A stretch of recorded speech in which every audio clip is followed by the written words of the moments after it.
High বন্ধুরা, আসসালামু আলাইকুম। সবাই কেমন আছেন? আশা করি সবাই অনেক ভালো আছেন।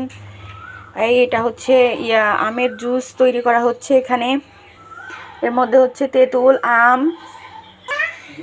আচ্ছা, এখানে হচ্ছে কাঁচা আমের জুস তৈরি করা হবে এখন। তো কাঁচা আমের জুস তৈরি করার জন্য এখানে হচ্ছে কাঁচা আম দেওয়া হয়েছে, তারপরে কাঁচা মরিচ দেওয়া হয়েছে, তারপরে পরিমাণ মতো চিনি, তারপরে হচ্ছে বরফ আর বিট লবণ, আর এখানে হচ্ছে তেঁতুল দেওয়া হয়েছে।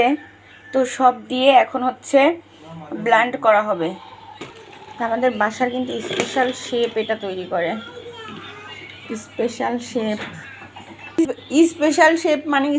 শেপ হচ্ছে আমাদের বাসার হচ্ছে আমার ভাবি। সে জুস টুস তৈরি করতে খুব ভালো পারে। এই যে জুসটা তৈরি করা হয়ে গিয়েছে, এখন গ্লাসে পরিবেশন করা যাক, দেখা যাক কেমন হয়। এই যে আমাদের আমের জুস রেডি। এখন খেয়ে দেখতে হবে কেমন হয়েছে। আশা করি ভালোই হয়েছে। সবাই কমেন্ট করে জানাবেন কেমন হয়েছে দেখতে। সবাই ভালো থাকবেন, সুস্থ থাকবেন। আল্লাহ হাফেজ।